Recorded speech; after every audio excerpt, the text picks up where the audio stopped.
Welcome to the Fantasy Football Healers program. I'm Dustin, your host, and with me today, our co-host, Colten Palmer. Back again, man. Back-to-back weeks. I'm saying starting to get a little bit more steady in here. Settling in, getting back into the rhythm. I love it. Having a good time.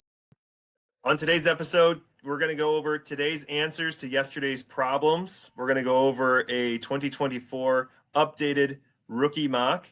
But before we do that, Colten, I think it'd be really important that we go over a little bit of some news.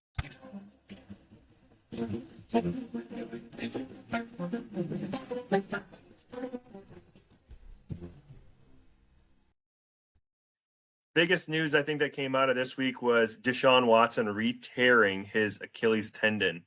What do you think about Deshaun Watson? Do you think he's going to come back and play again ever in the NFL, or do you feel like this is his retirement party? I feel like this is the best news in the history of mankind if you're a Browns fan. I mean, this is exactly what they needed. It's an excuse for them to go out and now go and get another quarterback. You know, possibly whether it's in the draft or free agency, whatever. My guess is the draft to get him a little bit cheaper. But yeah, I mean, it's already come out that Deshaun Watson's going to miss the 2025 season. Most likely there's like a 90-something% chance that he's going to miss the whole season. And then they can get out from his contract. So from there, it's just not a lot. I mean, they got a lot of guaranteed money.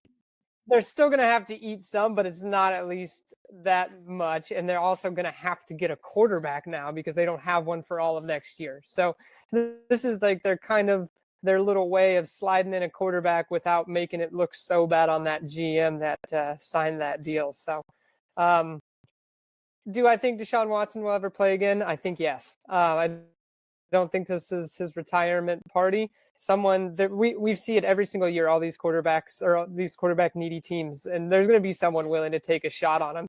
I just on the hopes that, you know, he was good at one point in his career. Maybe we can rekindle the flame, but do I think he'll ever be fantasy relevant quarterback again? Absolutely not.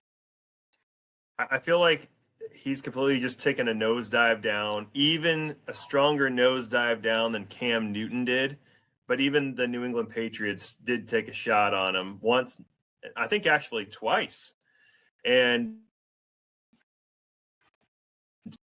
I mean, it didn't really pay off. People in the stands. That's pretty much it. I think Deshaun Watson is completely washed at this point. I really don't think Deshaun Watson really ever makes a recovery and comes back to the NFL. It just seems like he just hasn't recovered since he was traded. Would you say he's Deshaun Washington? I don't know. He's kind of dirty, though. That's a good one, Dad. What do you think the Browns do? I think the Browns kind of screwed the pooch, though, with Jameis Winston. I think he could have been the next man up, but they benched him and they put DTR in there and didn't do squat. But it did solidify them the number 4 overall pick. They have the number 4 overall pick and the number 6 overall pick. And we had talked about this already about this is kind of a weak quarterback class. And we just saw that Carson Beck is now going back to college. Oh, I haven't seen that. Oh, news broke today. Breaking news. See that yet. Breaking news. He's going to Miami. Oh, interesting. Yeah, So I mean, it's Georgia, not the greatest. right? I don't think Beck was going to be on my radar for quarterbacks I liked. I've watched a couple Georgia games throughout the season, and whatever I saw from him, I didn't like anyways. So, I mean, yeah, this quarterback class is rough. And, yeah, I mean, they screwed it up with Watson, but I had a feeling they knew what they were doing. I think they knew they were going to try to lose. I think that's the whole reason they put in DTR, just for the main factor, like, you know, we got this young guy, let's see what he's got. They already knew what they had. They played him multiple times now. They knew what they had. They were just looking for any excuse because they knew Winston could actually possibly win them games, and they didn't want that.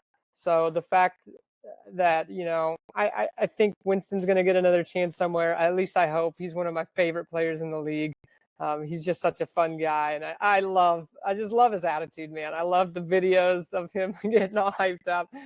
One of those guys. I think he's on my top 5 He's list. find a job somewhere. I like Winston. I think he's top He's gonna find Top a 5 job. guys I would want to have a beer with I in the just NFL. can't believe it's for sure. taken him 3 years to get into a starter role for any team. Yeah, it's crazy. He was I mean, collecting dust. yeah, but yeah, definitely screwed the pooch on that one. But there's opportunities elsewhere. Kirk Cousins. Got to talk. Well, Brock Bowers breaks Puka's receptions rookie record, and he also broke the yardage of Mike Ditka.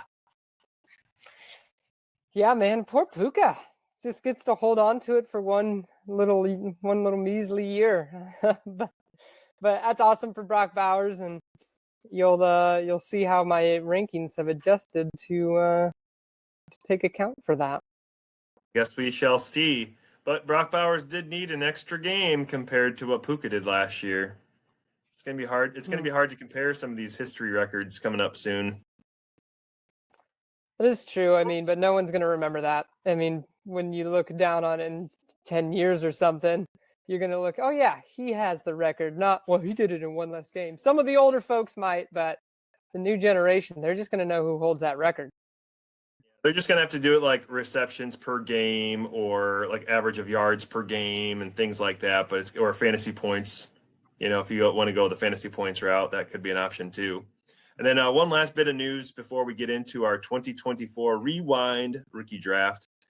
The Vikings versus the Rams game has been moved to Phoenix because of the LA fires. Some crazy stuff happened in LA. They finally caught the guy that apparently started one of them. But my goodness, I didn't realize someone started. Breaking news, they caught him today. Cow. But yeah, man, it's just some guy started one of the 3 or 4 fires that's going on, and they caught him today. It's just wild with what's going on out there. We didn't start the fire. It was always burning since the world's been turning. I had no idea that someone started the fire. That's awful. And then there was 100-mile-per-hour winds, I guess, that were starting to push this fire around, and it's been out of control. There's a lot of areas that have 0% lockdown of where the fire is going to containment. Yeah. So it just sounds awful. Our hearts go out to them, and we certainly are going to have our prayers go out to them as well as we go through this weekend. Yeah, 4 times bigger than the Great Chicago Fire already. Oh. Are you ready for this rookie draft? Let's do it to it. All right. Well, let's rewind.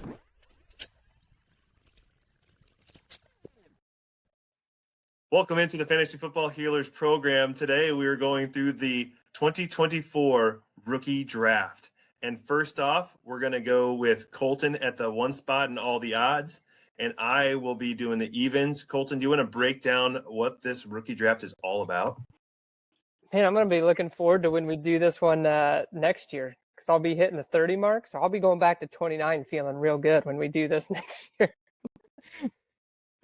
But anyways, so we're going to break down our rookies from this year, do a good old Superflex draft just to kind of see where we would take these guys as they are today after the season's over. A little perfect 2020 hindsight here going to be going on for us. So we'll break it down for you guys just to see how valuable these rookies are, where they've risen and where they've fallen, and kind of what we think of them now and what they've done. Colten, you are on the clock at the 101 in this year's 2024 rookie draft. The 101, this one was actually pretty clear to me with it being Superflex. A lot of people came out hot. The 101 when we probably did this was Caleb Williams. Well, I'm going with Dustin's 101 that he liked even more, and that's Mr. Jaden Daniels at the 101 here. What he's done this year has been absolutely incredible. It's been second to none. A lot of other podcasts I've been listening to have actually been taking him, 102 in startups in Superflex. So the fact that he has risen that high already, I would absolutely take him in a rookie 101. He finished on the year as quarterback 5 I've got here. So, I mean, for a rookie to do that, it's just absolutely awesome. 3,500 passing yards, 891 rushing yards. 25 passing touchdowns, only 9 interceptions. It was a heck of a year. Could we see a sophomore slump? Maybe, but most of the time we see these quarterbacks take a step up.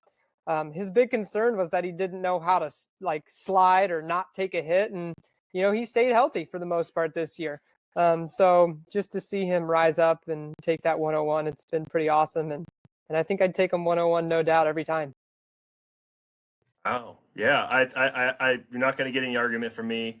Jaden Daniels, he is the guy.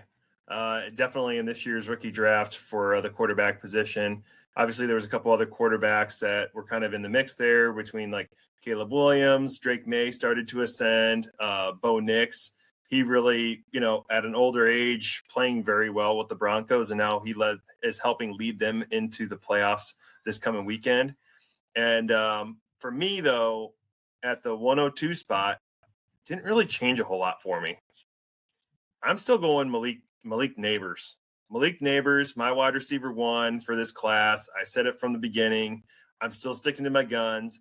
Look what he did with the poorest quarterback play that you've ever seen in your life with Daniel Jones and Drew Lock and what's the Italian guy's name? Danny DeVito, man. Tommy Or DeVito. John, Tommy DeVito. no, Danny DeVito. Danny's his uncle, I would guess. But yeah, I mean, it was just awful quarterback play. And I mean, if you started him in your finals, he gave you like 35 points. I mean, he was always banged up, he was always injured, but there was no other wide receivers or tight ends that were getting the ball from the Giants. They didn't have any quarterback play, and now the Giants are finding themselves in, I don't even know, what are they, top 3 pick now, or are they the number 1? I think they locked in number 5 because they won that last game against the Colts. They won the last game because Drew Lock wanted to show that he could still play. Yeah, so they beat the Colts in wonderful fashion, let me tell you. And I think they got the 5 is where they're sitting. Okay, well, I don't know if that solves their quarterback position, but I've got to say this is a perfect team for Sam Darnold to find himself with the Giants. I think this is a great landing spot for him. I think that they can build around Sam Darnold. He got drafted in New York with the Jets. He just went to the wrong team, and now he's going to find himself with the Giants and with one of the top playmakers in the league with Malik Neighbors, and they can build around him there. So Malik Neighbors is my number 2 pick overall. Neighbors was my number 2. It was pretty easy with what he did. Like you said, there's no one else, so he got beat up here and there, was dealing with some injuries left and right because, I mean, the guy was getting the ball 20 times a game. It was just his body couldn't hold up to it. So finishes overall as the wide receiver 6, which is awesome in PPR, that is. Which is an awesome feat for a rookie. So the fact that he's sitting there at the end of his rookie year is pretty magnificent, and I'd take him 102. All right, 103 now. So I'm back up on the clock, and I think this was another easy pick for me. And I've always said that, if you don't have this position, you're either a winner or you're a loser. And having an awesome tight end with Brock Bowers at the 103, it was pretty easy for me to pick. Brock Bowers this year finishes as the tight end 1 overall, was an absolute target monster. He got the most receptions as a rookie, broke Mike Ditka's record. I mean, doing that as a rookie, I don't know what more you can ask of out of a tight end. I mean, finishing with 1,194 receiving yards, 112 receptions, 5 touchdowns with, like you said, with Neighbors, the most abysmal quarterback play. I mean, the Raiders are going to be looking to possibly get a quarterback this offseason. So I think they're definitely going to have to solve something there. So they'll be looking to get a quarterback. So you might see a little bit of a slump in his sophomore year. Maybe not, depending on who they get at quarterback here. But getting them at the 103 for the long term in Dynasty is absolute gold. I think my next pick might blow your hair back, Colten. Oh boy. And I think I'm between about 2 guys, and maybe there should be a third. But I've just liked this guy from the beginning. I didn't like the landing spot, and he kind of pushed him down here in the fall. I went with Drake May with the New England Patriots. I just really liked what he was doing. He didn't have any receiving weapons. The Patriots have already got rid of their coaching staff. They're going to be completely rebuilding and building around Drake May. He looked like he had great leadership. I liked his rushing upside. He's still really young. He's only 22 years old. I was between another guy. I'll let you know if you end up picking him here at the 105. But Drake May's the guy for me, and it is close. These next two, like if I was in this tier, I'd probably see if I could trade back 1 or 2 spots because I'd be happy with the next 2 picks. But Drake May for me is at the 104. Yeah, I don't blame you at all. I really like what Drake May did. Finishes the quarterback 22 after missing, the first 5 games. They decided to start Jacoby Brissett. I mean, he had 2 weeks where he finished as the quarterback 27, but for the most part, I mean, he was sitting quarterback 10, 7, 18, 16, 13, 17. In a Superflex league, if you have that as your quarterback 2, you are sitting in good company. I mean, he was doing awesome, especially for having no weapons.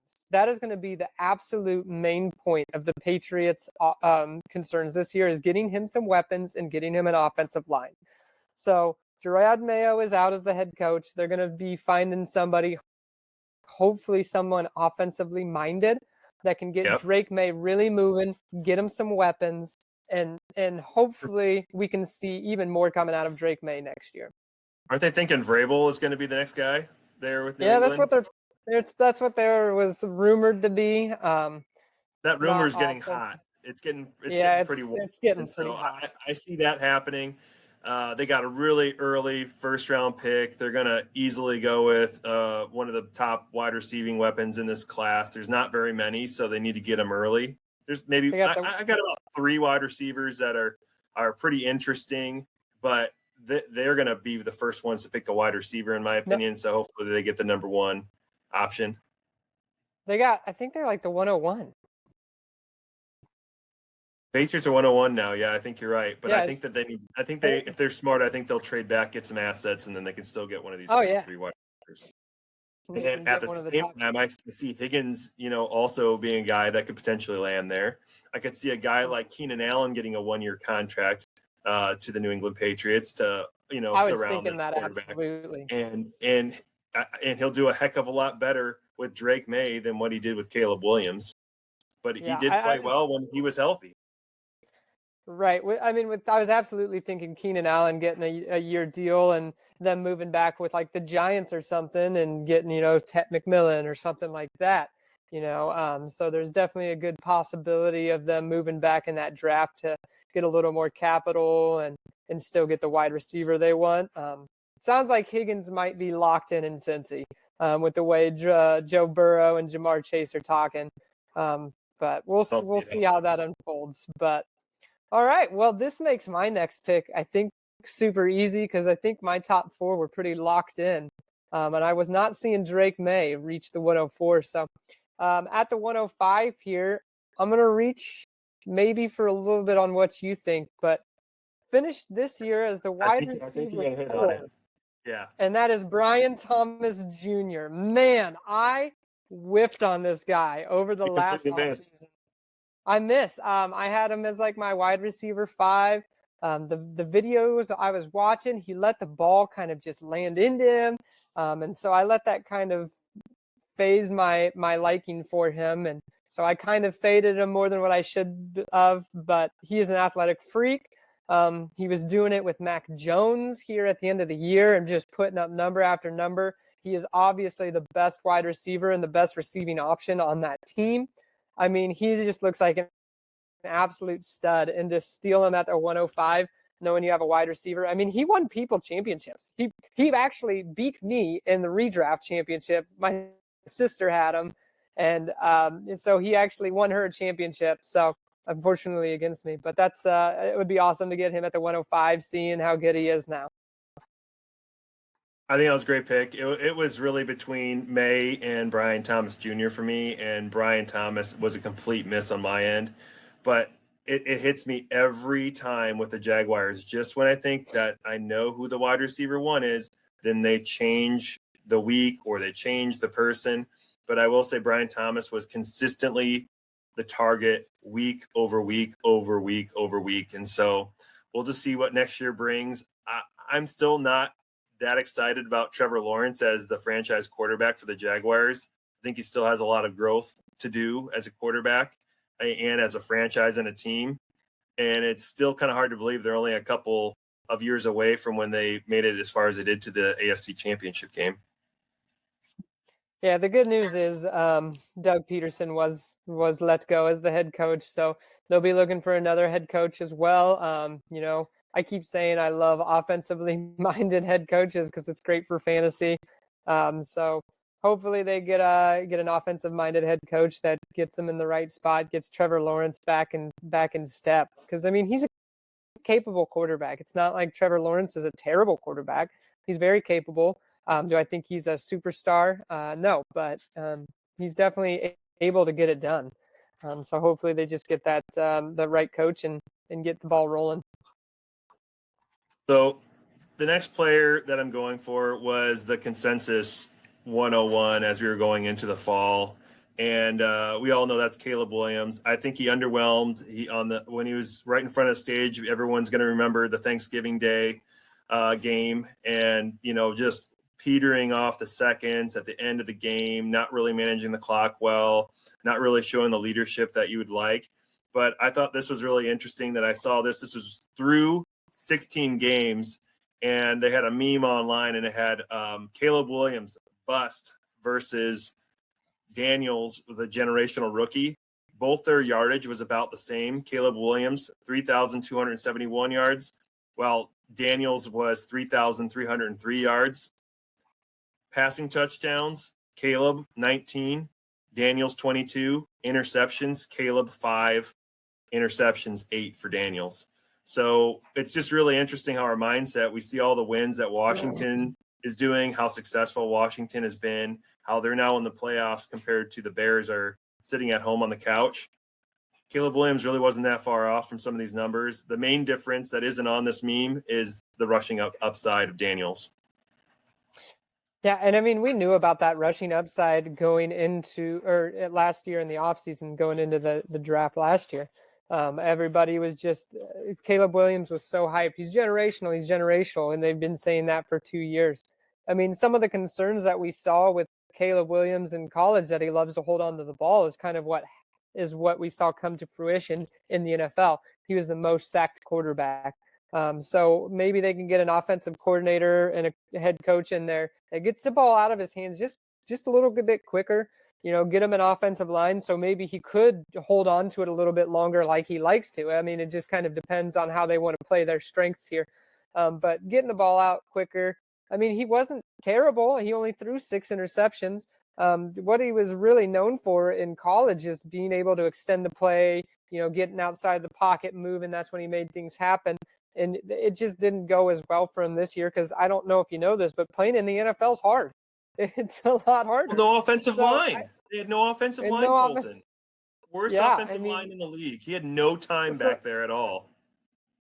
Unfortunately, I think when it comes to drafting Caleb Williams in a startup, I think taking him cheaper now is absolutely golden.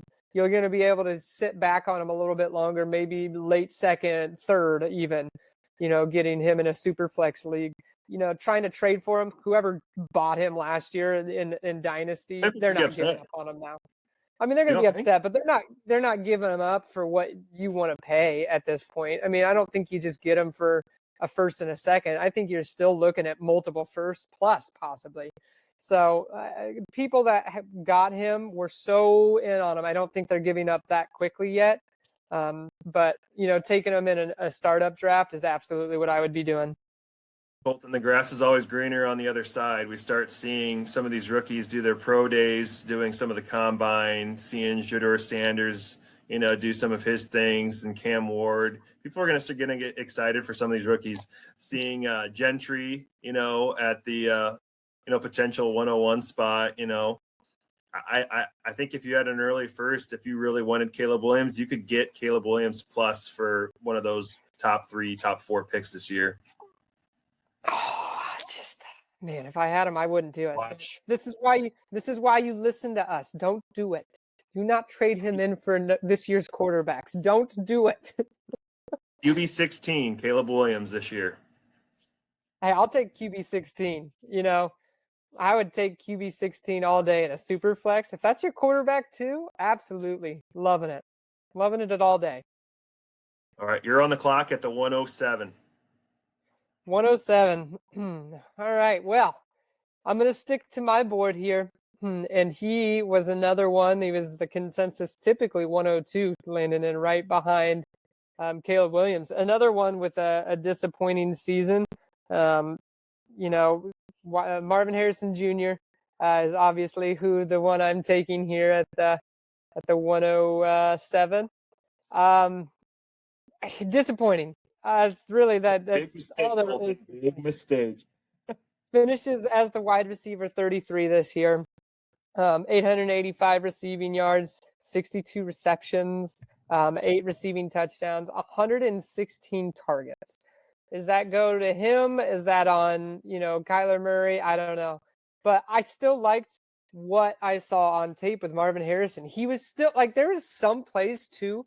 It was like Kyler Murray just he was invisible. He's running down the field wide open, had beat the defense or had made a move, gotten open, and was just wide open. And Kyler Murray just couldn't see him. He couldn't read the defense. That's my big thing is Marvin Harrison is very talented. And I like to stick to my guns when I say draft talent, not position, because their position can change. Kyler Murray can get hurt and they get a new quarterback or whatever. Something happens. He gets traded, whatever. Situation, thank you, not position. Situation, thank you. But yeah, so his situation can change, but his talent is there, and he looked good, and he showed flashes, and I think there is still absolute hopes that he can be a superstar in this league. So maybe the Kyler figures it out, or maybe the offensive coordinator figures it out and gets some stuff to Marv, but I'm still going to take the upside of him there at the 107. I think this is where you made the mistake here, Colten. And you said he's going to be a star, or he could be a star. This guy is a star. This guy's a stud, Colten, and your heart's going to break now that I'm going to pick him. I know who you're taking. McConkey of the Chargers. Wide receiver 13 for the year, 112 targets, 82 receptions, 1,149 yards. He had a yards per catch of 14, and he had 7 touchdowns. This guy is a machine. Now, you had said that situations can change, and I do believe situations will change for the Chargers. He's easily the main guy that's in town. QJ is there. He looked better this year, but he still had the same butterfingers that we've seen in years past. Palmer is getting completely wiped off the board, and they really didn't have any tight ends of consequence. Will Dissly, I really like what I saw with Stone Smart. I think he's a young tight end that's really coming up the rankings there with the Chargers. But Ladd McConkey, oh my God, my heart just goes out to this guy. It's just unbelievable. Unbelievable, Colten. I looked at the two, and I don't know if you saw me pause for a second when I read which two were back-to-back on my rankings, because I knew whichever one I took, you were going to take the other. Ladd McConkey is I was not going to take him. I wasn't going to take Harrison if you picked Ladd. Well, I love Ladd. I absolutely love him. He's not a traditional wide receiver one per se. And I do think that the Chargers are going to go into this draft looking for another wide receiver. So what does that take away from him? I don't know. He's still the type that's going to be getting a lot of targets. He gets open all the time, catches everything that comes near him. He looks great, which is awesome. Oh, good. It speaks more for one of the best receivers in the class. Huge is going to be moving on to their wide receiver 3 position. But depending on, who they get, whether, maybe they dig in twice and get a tight end and a wide receiver, I still see Ladd demanding targets. He's still going to be a phenomenal asset. the reason I took Marvin Harrison is because Marvin Harrison has the potential to be the star-studded alpha wide receiver on his team, whereas I think this is going to be Ladd. I think this is where Ladd's going to finish, that low wide receiver 1 to high end wide receiver 2 for years to come, which is absolutely awesome to have on your team. But the reason I went Marvin Harrison is because I think Marv has the chance to finish top 5 at some point in his career. So I think this is where you could flip flop on this and with this question. Which quarterback do you trust more, Herbert or Murray? Oh, Herbert, easily. Okay. So you've got a quarterback in Herbert that you easily pick over Kyler Murray throwing the ball to your receiver, and you pick Marvin over Ladd? Situations can change, Dustin. Situations can change. Kyler's getting paid a lot of money. He is. But, I mean, Marv it's just his rookie year. I mean, we still got 10 more years of this guy, both of them. So I love the pick, though. I love Ladd McConkey. It was an absolutely great pick. And in Ladd McConkey, if you have him, you probably got him at the end of the first round. So congratulations. You got an awesome wide receiver that'll be getting you lots of points every year. Yeah, agreed. I am now sitting here at the 109, and this one, I don't know if it's going to be shocking to you or not, but it's Bo Nix. Okay. Yeah, he'd have been one of the guys I was considering for sure. Why Bo Nix finished as the quarterback what this year, Dustin? What do you think he finished? Don't look. What do you think? I don't know. I don't have it in front of me here. Bo Nix.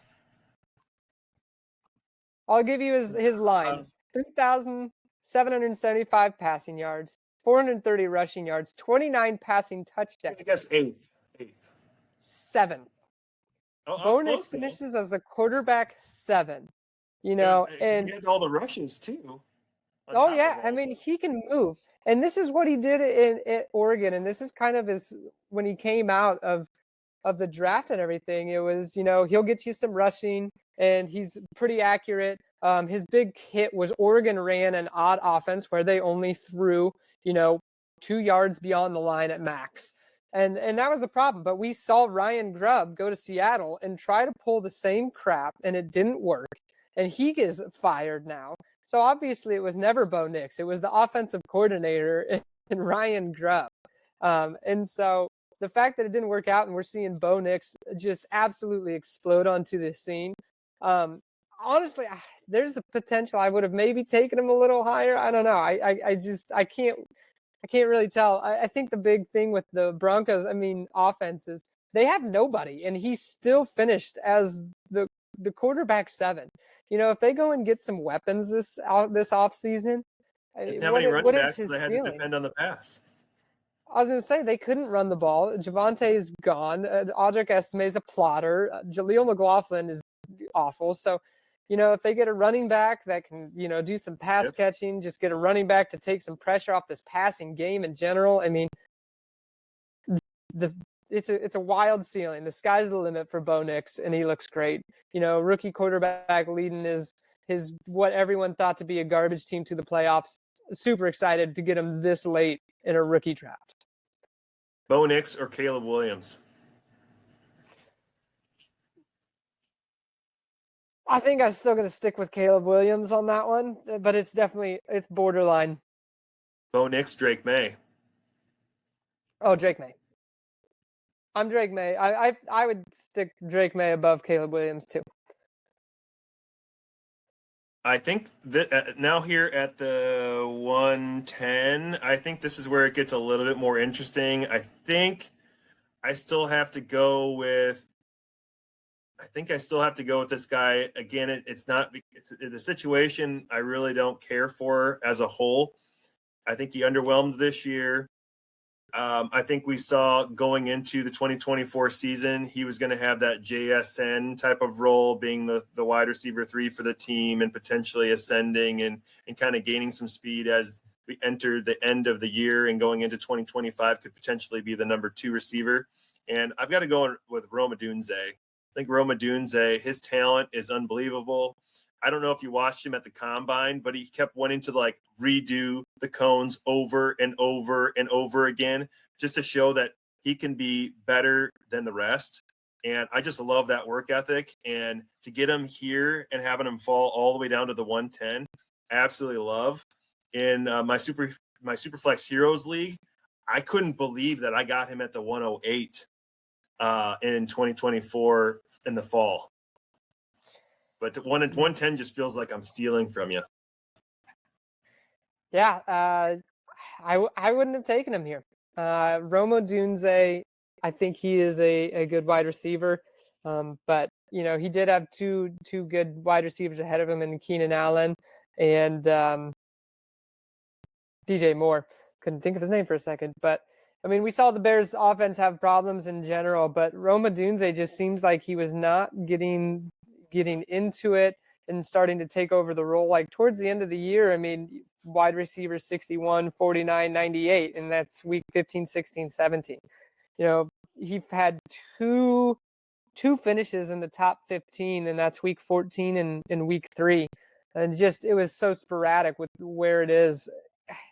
It was just going to be hard. Hopefully he takes that sophomore leap, and ends up getting, a lot better and up in the pecking order. I mean, finished the year 734 yards, 54 receptions on 101 targets. I mean, it's just hard to kind of put faith in somebody that's putting that in their rookie year. But How many he targets? was a 101 targets. That's a lot. That's still quite a bit of targets for a rookie to receive. That's definitely some targets, but only 54 receptions. They had no time to set up any of these plays. He was the down the field guy. The chances of catching some of these balls are on the lower end to begin with. There were some balls that did hit him in the hands and he did drop, but there was a lot that were just overhead and just out of reach. Once they get an offensive line, I feel like the Bears could, be that 8-8 team next year and be a lot more competitive. Yeah, it just there are just a couple names ahead of him. Getting him late this late is definitely would be nice. Seeing, if we could see into the future that he does develop into that wide receiver. But they signed DJ Moore to a long-term contract, so he's going to be stuck as that number 2 on his team for a little while. But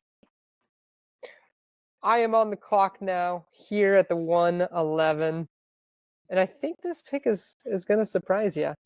And that is old Mr. Bucky Irving here at 111. Bucky Irving absolutely exploded onto the scene here in the last half of the season, finishing the season as running back 11 overall. And that's even with Rachaad White still getting touches here and then. So the fact that Rachaad White's still getting touches, Bucky Irving is, not the absolute workhorse getting everything fed into him. He looked explosive. He was the number 1 in broken tackles, missed tackles. I mean, he was absolutely dominating. And I love this Buccaneers offense. This is a high-powered offense that keeps the ball moving. Baker Mayfield has shown that he is a very, very good quarterback. And so they've got to respect the passing game. They got to respect the running game now with Bucky Irving. And this is what the Buccaneers were missing. He was a 4th-round pick. He tested terrible at the combine, so he fell, and then he fell in everyone's draft stock. So you probably got him maybe late 2nd, early 3rd, some maybe even later. Like mid-3rd. It was like mid-3rd. I was going to say, so possibly even later.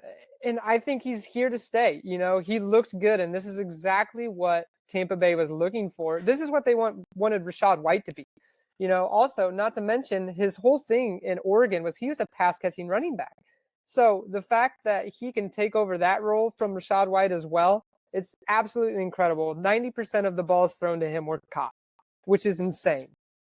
So Bucky Irving here at the 111, having a running back that I can at least guarantee, I get 2 years out of, I'm happy to have it. And just awesome running back to have. Heartbreaking for me. I'm a huge Rachaad White fan. I didn't think that there was going to be anybody of consequence. Actually, when they drafted Bucky Irving, especially after his poor combine performance, I was like, all right, not any problem. Let's keep running with White. The problem with Rashad White is he's not really a between the tackles runner, and Bucky Irving showed how well and effective that he is with running after contact. Back in college, he was averaging 3.9 yards after contact, which is very good. He had 31 carries over 10 plus yards. And then you had said that he's a big pass catcher back when he was in college with the Oregon Ducks. 84 catches over 2 seasons. That is unbelievable. I think that really hurt him was there was a lot of hype for Bucky going into really early rookie drafts before the combine. But once the combine hit, his stock just went completely died. I was completely off. 192-pound running back. Sorry, that's not the type of running back that I'm looking for. But you know what, Colten? We're in a new age of the NFL, and they're starting to show us these 190-pound running backs can be very effective. Yeah, and he was absolutely effective. I mean, he finished the season with 1,122 yards on 270 attempts, averaging 5.42 yards per carry. Way better than poor Rashad White's like 2 point something.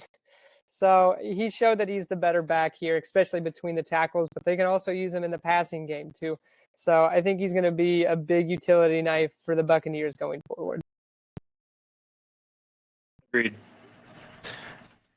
And so now it takes me to the 112 to end the first round. And you know what? This guy, he was pretty much ending most of he was usually kind of on the turn at the end of the first, beginning of the second in most fantasy drafts.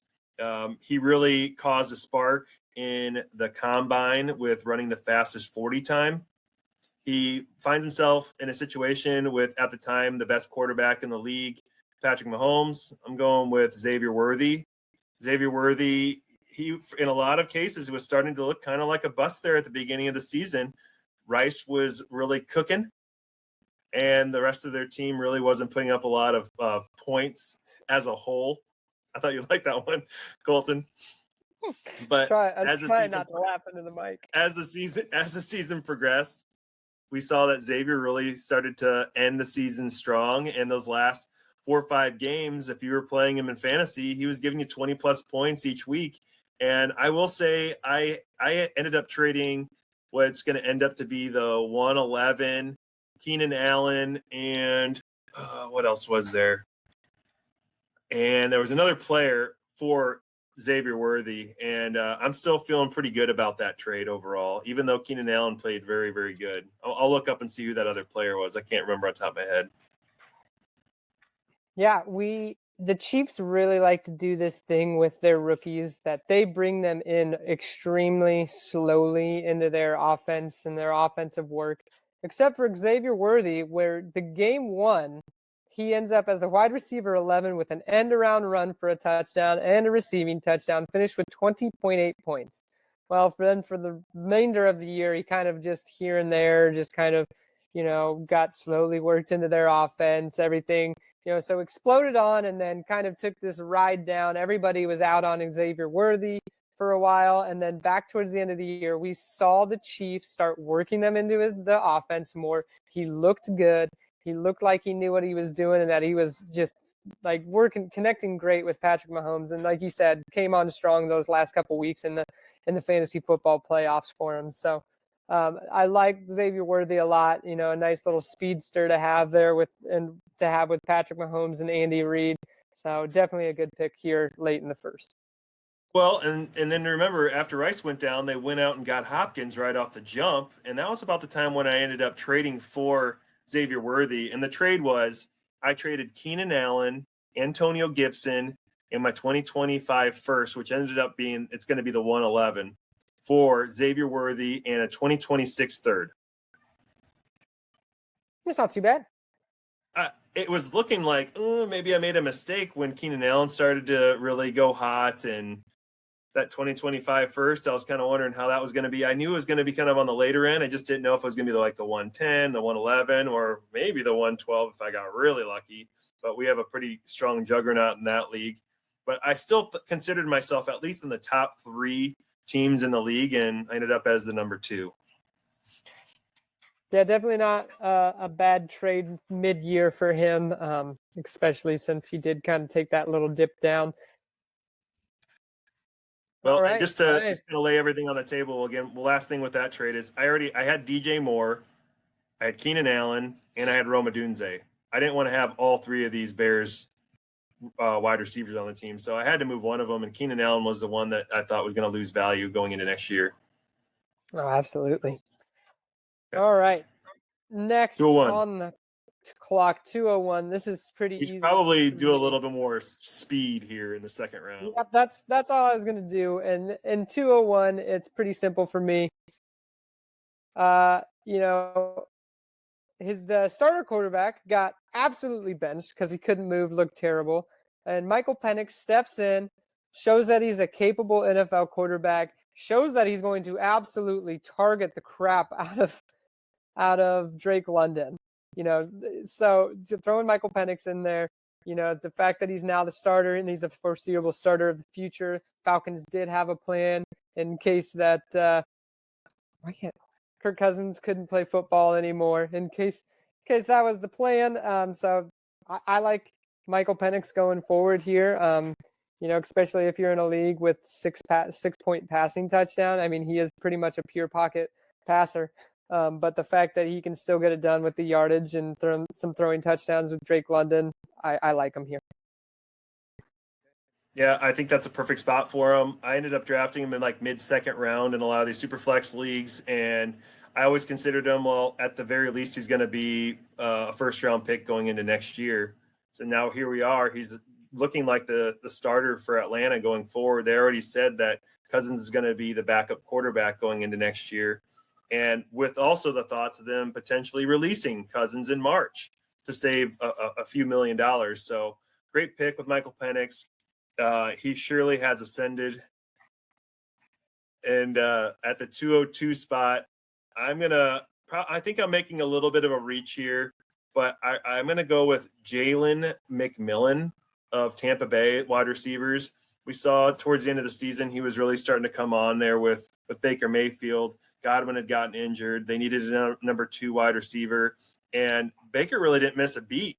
And Jalen McMillan, when he was with Washington, he was I think it was between him and Odunze as being the top receivers. And then when McMillan ended up going down, that's when Odunze ended up ascending. So I really liked McMillan. I liked him a heck of a lot better than I liked Polk. There was a lot of people reaching into like the early second Colten for Polk. And while Jalen McMillan ended up, sliding all the way down into the third round of your rookie drafts, and oftentimes middle to the late end, sometimes in the fourth round of rookie drafts. And here I am reaching at the 202 for Jalen McMillan. I love that pick. Like I said, Buccaneers, high-powered offense, man. Baker Mayfield is the GOAT.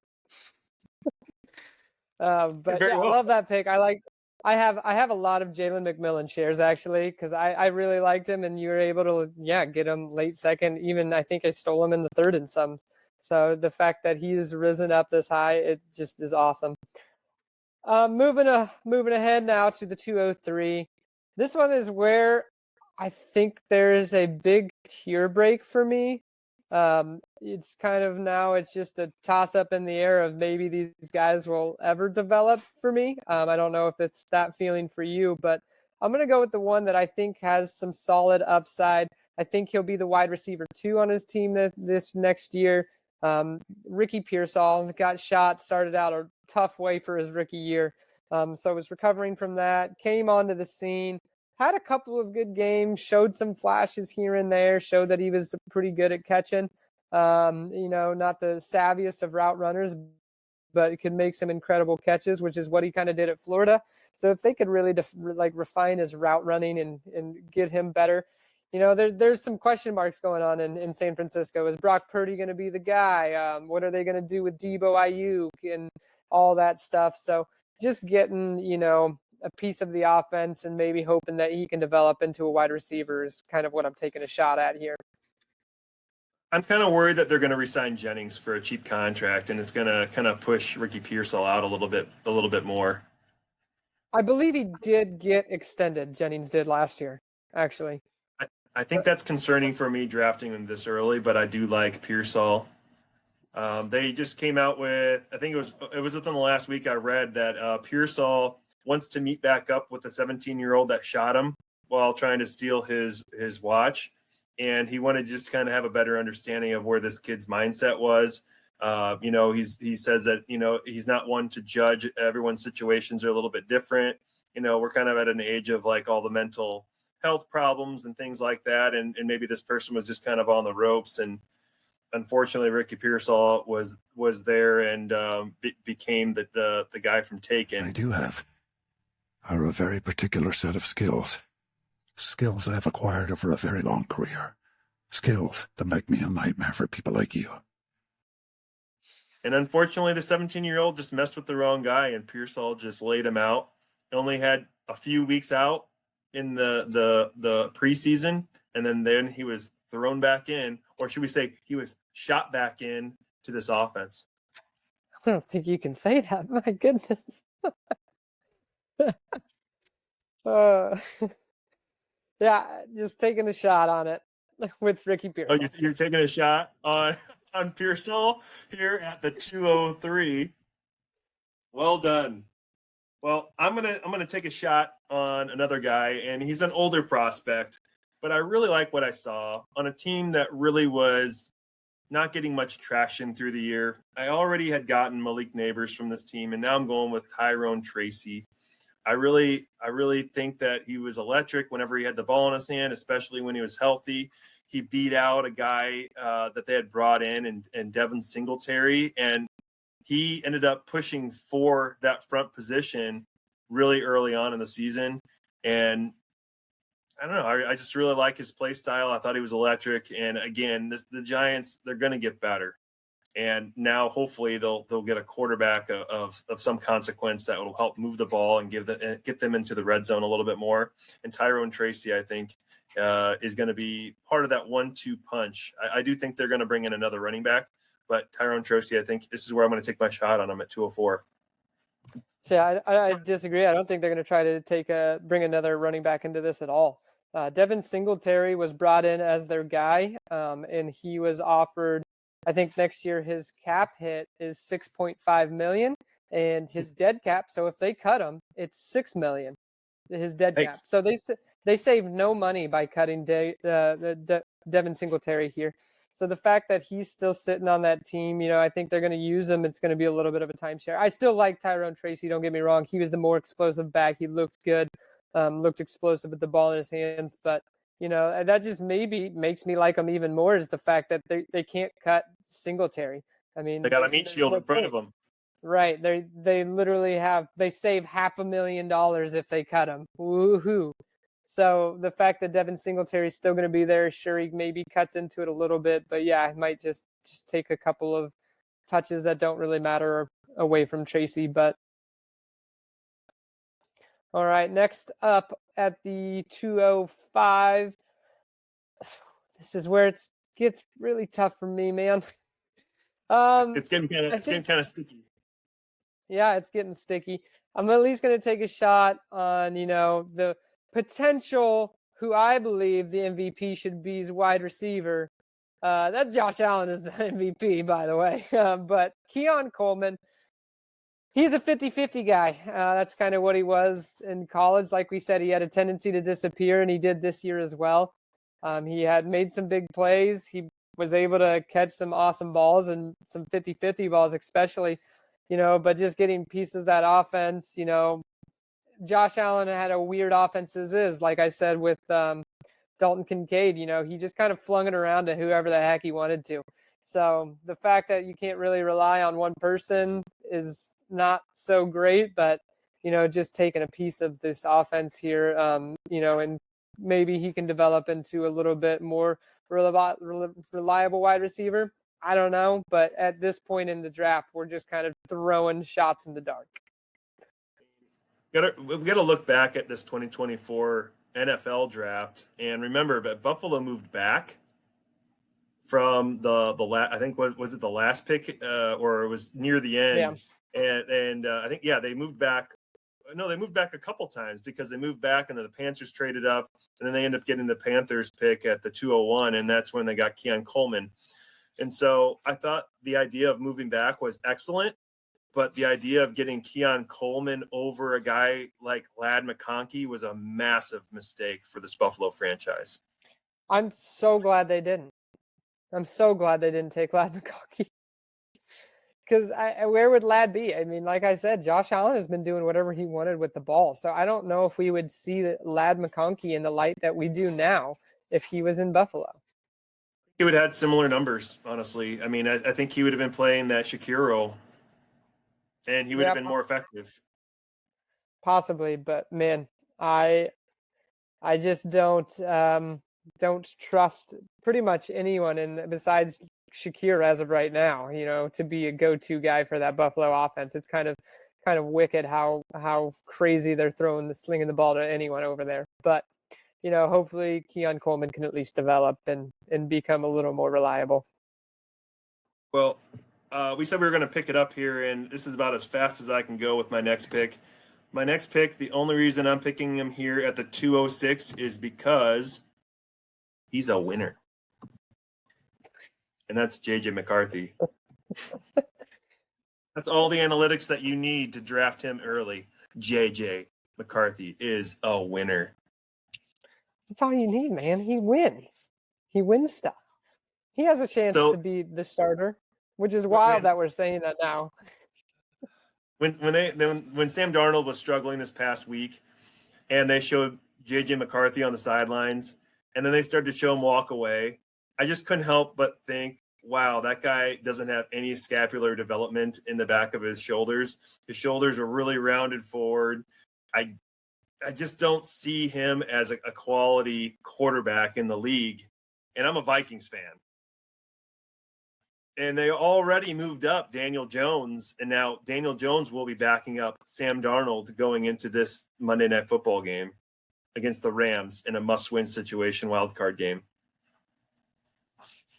I mean, I'd rather have Daniel Jones as the backup. Yeah.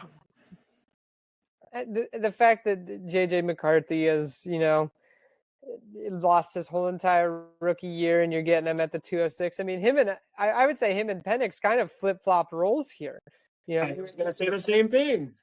McCarthy was kind of like that towards the end of the first round, because he might start halfway through the season with the Vikings, and now we're looking at this. Well, McCarthy might be the starter next year. Is the starter anywhere, then you're going to get at least a late first for him, right? So yeah, he might get it. Value. Some of these other guys, I don't see them increasing in value to a first level, but JJ in a super flex, anything could happen, I guess. And then there's also all these trade talks. We didn't even talk about that. All these teams that are so quarterback thirsty. There's all these rumors about them, potentially sending a first plus for JJ McCarthy. I mean, if he could go somewhere, because there's absolutely a possibility that Sam Darnold is staying in Minnesota. I mean, it's just I don't know if it happens or what, but there is a possibility. So. I don't see it. Well, I think from this point on, though, there's a lot of dart throws that we're going to be throwing here. Oh, this is also just kind of puts this 2024 class like it's top heavy, and then there's a huge drop off. Absolutely massive drop off here that I'm looking at. All right, let's see what your dart is at 207. 207. I'm going to take an absolute dart throw. And this is one that might shock you because it's a running back, and this running back class was absolutely terrible. Awful. Terrible. Awful. But the fact that he's going to be celebrating his 21st birthday in 10 days now, and so he's only 20 years old and finished his rookie year and looked like a stud. It's Braylon Allen. My goodness, we talked about how this guy looks good as a running back. And, he was one of my top 5 coming into this class, but he just landed in such a terrible spot behind Breece Hall. Well, Brees Hall looked like garbage this year. I mean, the fact injured. that he was able to eat into some of his time looked good, and he's only 20 years old still and finished his rookie season. Situation can change.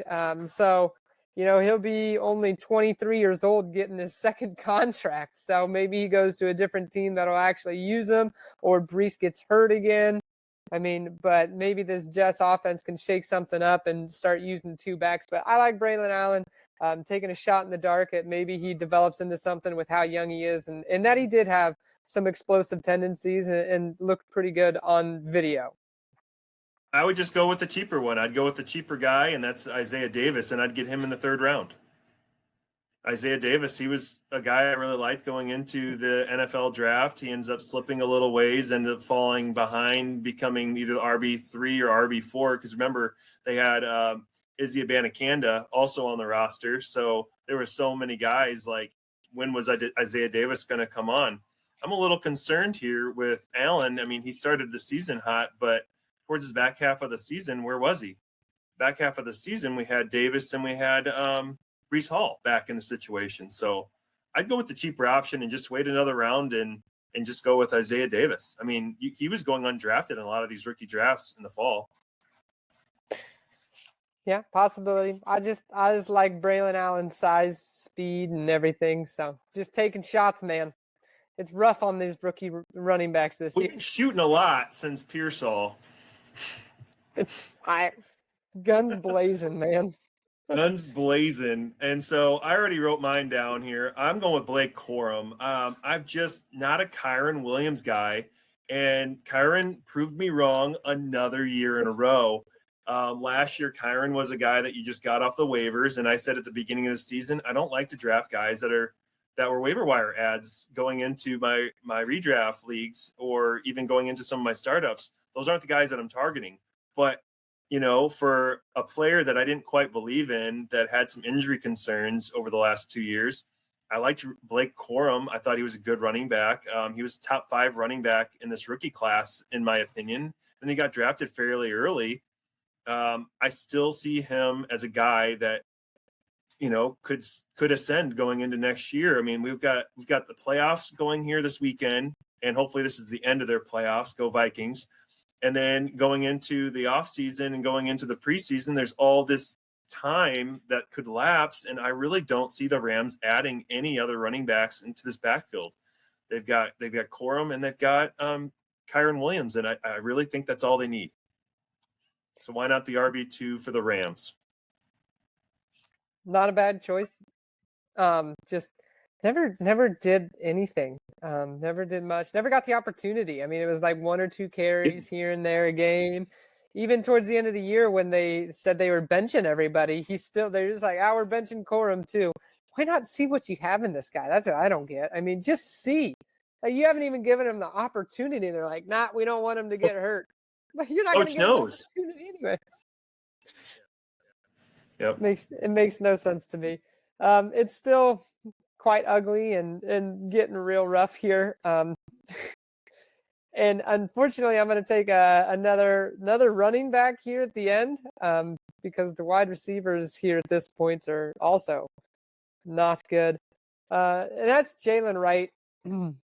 Jalen Wright, Miami Dolphins. He had some opportunity, looked like he was going to do well, and was playing pretty decent behind Achane with Mostert being out. Mostert came back and kind of took that role back over, and Wright never really just got to see that opportunity come back. But with having Achane right there, I don't foresee Miami coming back to draft a running back or really pick anyone up. So I think that he is able to step into that running back 2 role quite possibly next year with Mostert starting to age out here.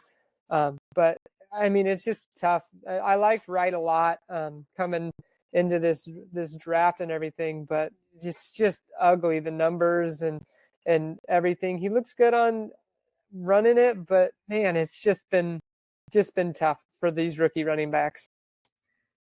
I love the pick. That would have been my pick as well. I really like Jalen Wright. What was a little concerning about Wright is he looked a lot like Miles Sanders when he had the ball, no vision at all, running into the back of the offensive line, and that was a bit disgusting in my opinion. But to get him here at the 201, I still think that's pretty valuable.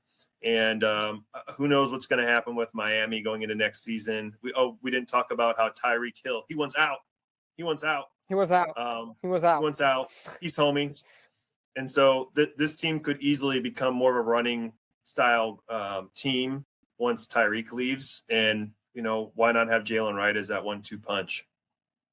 Yeah, I think there's a possibility his role increases next year. And I don't know if we're going to draft this guy at all. So I was going to talk about the other rookie running back that has zero vision. Go ahead. Trey Benson, man. What he can't read a football field to save his life. What in the world, man? But at the end of the second round, people are going to be considering Trey Benson. I don't know if I would be. That was some they're bringing back a 30-year-old James Conner for 2 more years because they're like, this guy. And this is a good running back class. He can't run the ball. Oh, he's got everything but the vision, and his vision might be like the worst I've ever seen. It's terrible. My goodness. All right, sorry. It's pretty awful. I was not going to draft him here at the 210, but I might have considered him at 212. But because we talked about him, there's no way I'm picking him at 212. But just only because he's the RB2 for a team. But that's not saying a whole lot.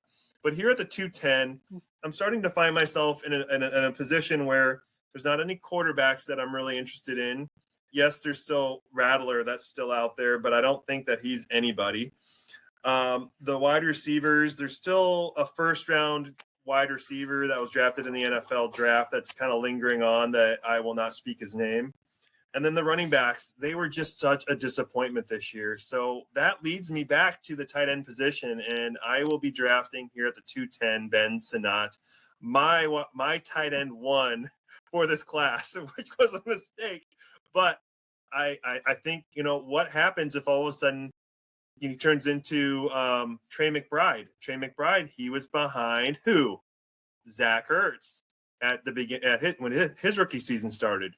Zach Ertz is now ahead of Ben Sinnott with Washington.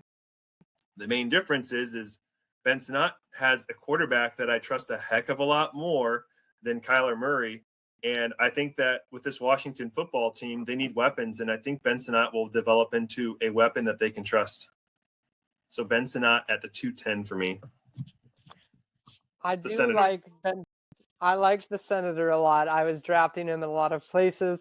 Like you said, he just didn't get the opportunity sitting behind Zach Ertz. Zach Ertz stayed healthy for pretty much the whole year. So the fact that he was sitting back there and not able to get onto the field makes me a little nervous. But yeah, Trey McBride also wasn't able to get on the field his rookie year and kind of developed into the amazing tight end we see now.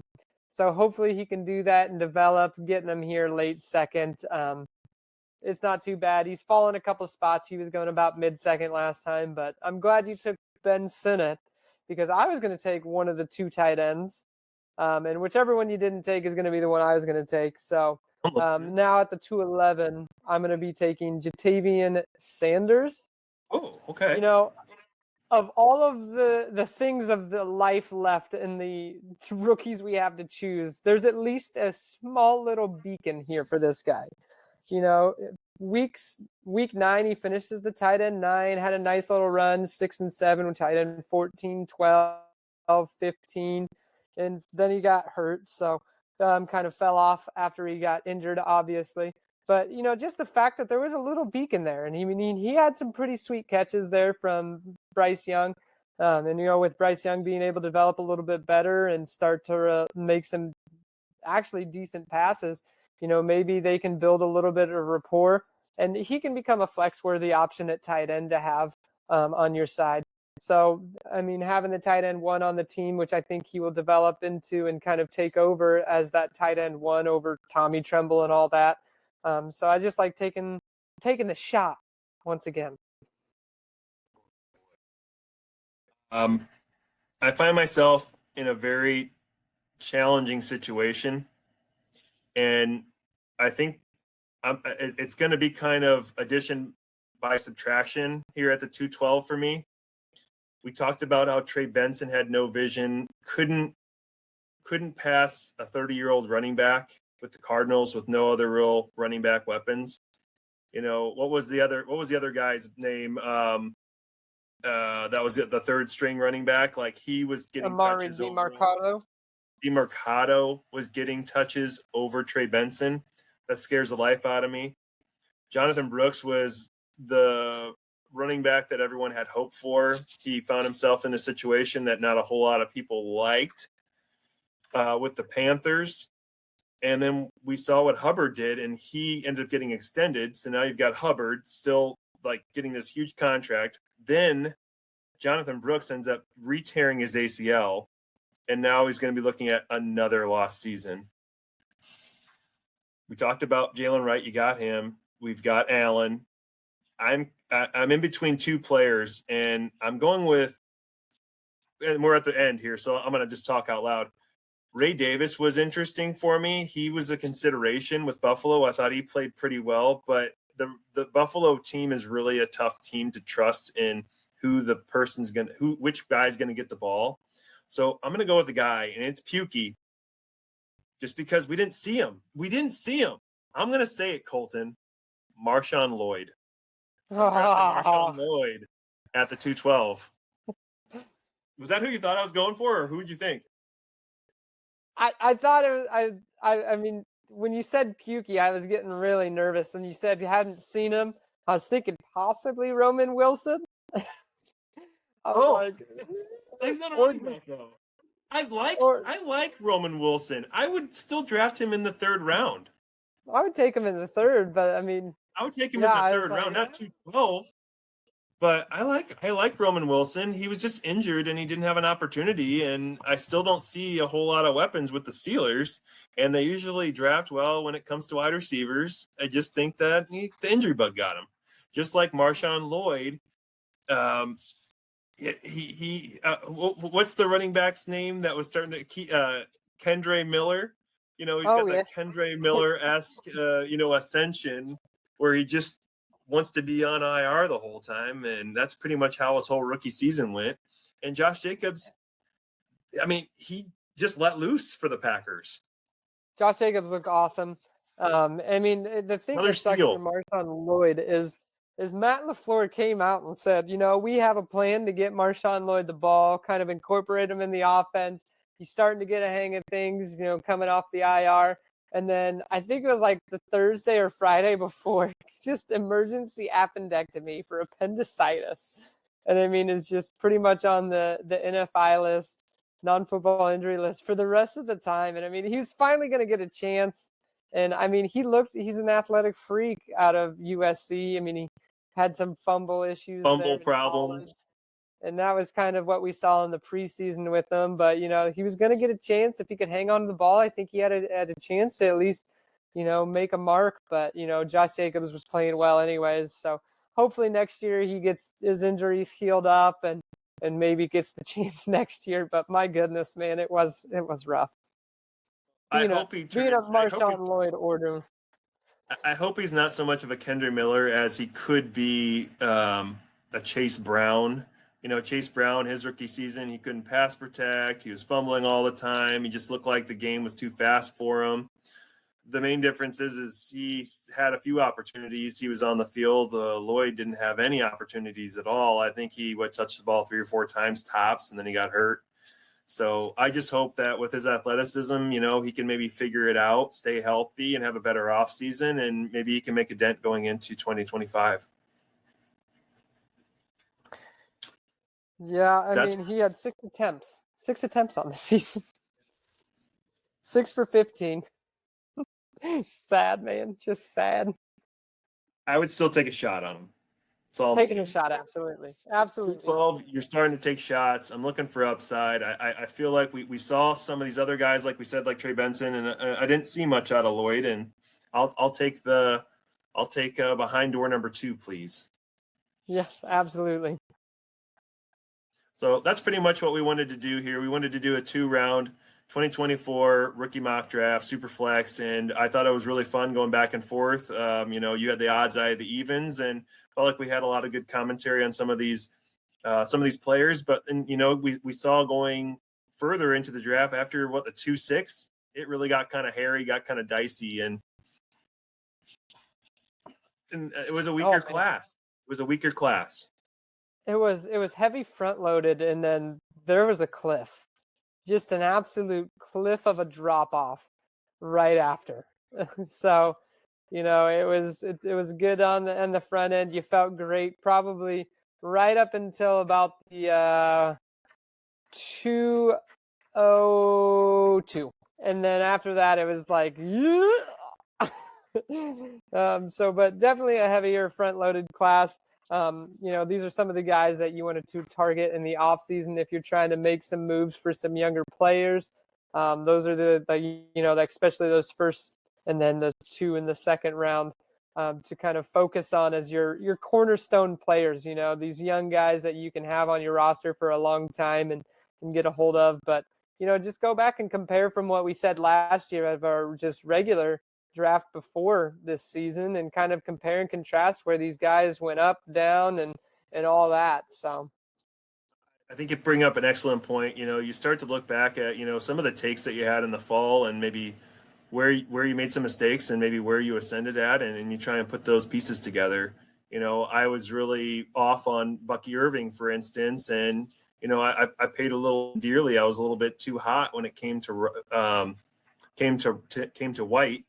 And I just completely put blinders on when it came to Bucky Irving and thought, I'm glad someone else took him and not me. Well, I had that same thought when it came to Kyron Williams when he was drafted 2 years ago. And you know what? He's turned himself into being a top running back in the league, and I missed out everywhere.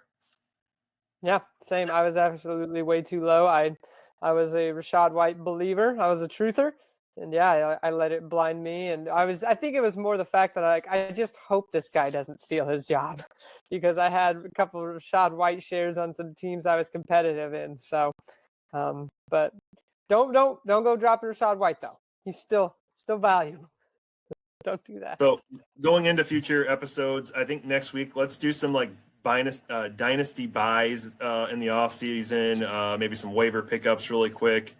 And then the next week after that, we can start kind of talking a little bit more about some of these upcoming rookies in the 2025 class. You're going to be getting closer to the Senior Bowl, the Shiners Bowl, and then we're going to start getting to the end of February when the magic happens with the combine, and then it'll start to lead us into the NFL draft. So we've got a lot of content that'll be coming up here soon.